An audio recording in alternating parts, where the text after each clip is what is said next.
नमस्कार friends, good morning सगळ्यांना. कसे आहात सगळे? तर आज आपण बनवणार आहोत बटाट्याचा पकोडा. तुम्ही ते पकोडा नाही बोलू शकत, बटाट्याचा कोफ्ता बनवूया आपण. त्याच्यासाठी सगळं साहित्य मी तयार करून घेतलं आहे. एक एक करून मी तुम्हाला दाखवेन की काय काय लागेल ते.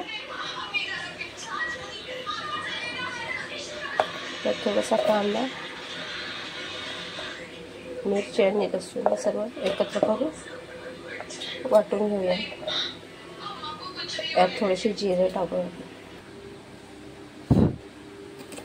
जो मसाला आपण बनवला तो टाकून घेतला आहे. मीठ घालूया, चण्याचं पीठ घालून घेऊया.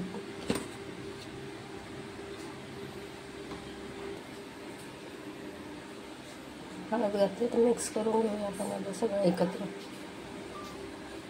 अशा प्रकारे आपण सगळं मिक्स करून घेतलं आहे आणि त्या एक भांडं ठेवलं आहे, त्याला आपण स्टीम करूया. बघू शकता अशा प्रकारे आपण स्टीम करून घेऊया त्याला. एक झाकण ठेवून एक 5 मिनटं. त्यासाठी लागणारा मसाला बनवूया. हा मिक्सर मी आत्ताच यूज केला आहे म्हणून धुतला नाही. मसाला येतात, थोडासा लसूण, कांदा. लसूण आणि कांदाच बारीक करून घ्यायचा आपल्याला. या अशा प्रकारे आपण वाफून घेतलंय. आता आपण याच्यासाठी ग्रेव्ही तयार करूया. यात आपण टाकलंय थोडंसं जिरे, थोडीशी राई आणि कढीपत्ता घालूया.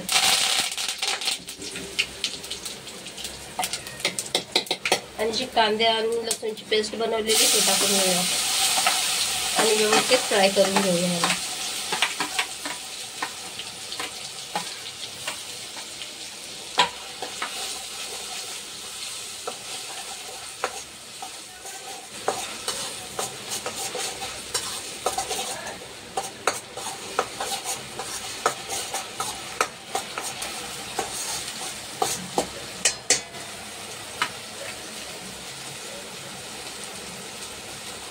आणि यात आपण घालणार आहोत टमॅटो. जे मोठे 2 टमॅटो मी बारीक करून घेतले.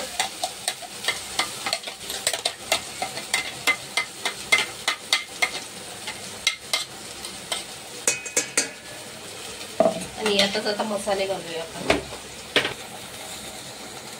लाल मिरची पावडर, थोडीशी हळद,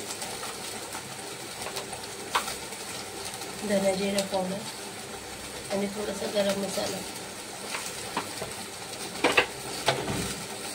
मिक्स करून घेऊया याला व्यवस्थित.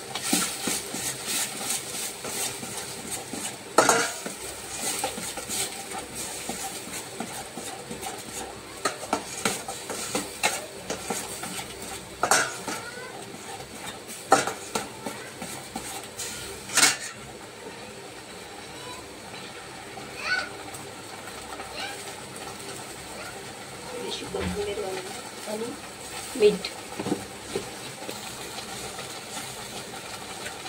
थोडंसंच घालायचं, कारण आपण त्याच्यात पण मीठ टाकलं आहे. थोडी जे पकोडे आपण बनवले त्यात मीठ घातलेलं.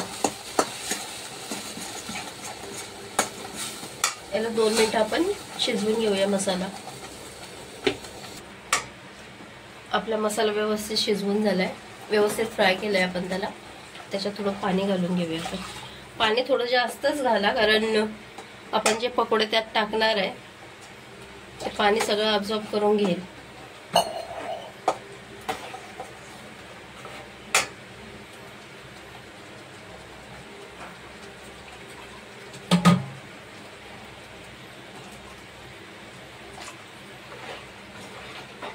अशा प्रकारे पाणी घालून घ्या. आणि यात आपल्याला थोडीशी कसुरी मेथी घालायची.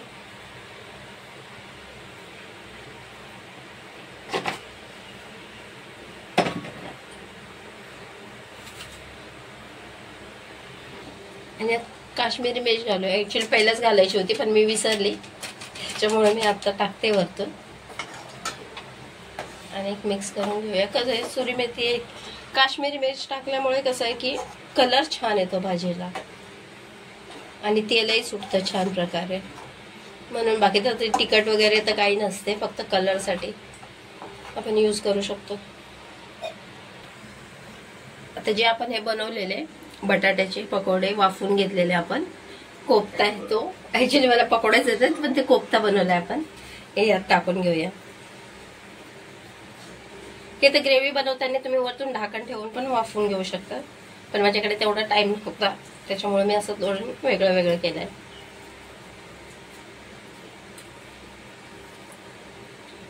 हे व्यवस्थित आपण टाकून एक उकळी येऊ देऊया छानपैकी.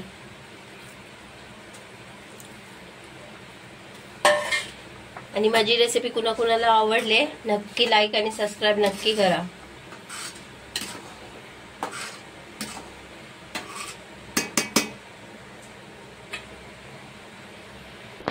बघा किती छान अशी भाजी आपली हे पण झाले, थोडीशी ग्रेव्ही पण घट्ट झाले. आणि दुसरी गोष्ट म्हणजे किती छान असं तेल वगैरे सुटले आणि आपले पकोडे पण तयार झालेले आहेत. आणि आता आपण एक थोडीशी कोथिंबीर टाकूया वरतून. थोडीशी कोथिंबीर टाकूया आणि गॅस बंद करूया. झाकण ठेवते 2 मिनिटं. झाकण ठेवूया 2 मिनिटं, तर वाफेमध्ये होऊन जाईल. अशा प्रकारे आपली भाजी बनवून तयार आहे. बघू शकता तुम्ही, ग्रेव्ही पण खूप छान आहे आणि वडे पण खूप छान आहे. त्यामुळे जर तुम्हाला माझी रेसिपी आवडली तर लाईक आणि सबस्क्राईब नक्की करा. आणि जर चॅनलवरती नवीन असाल तर लाईक करा.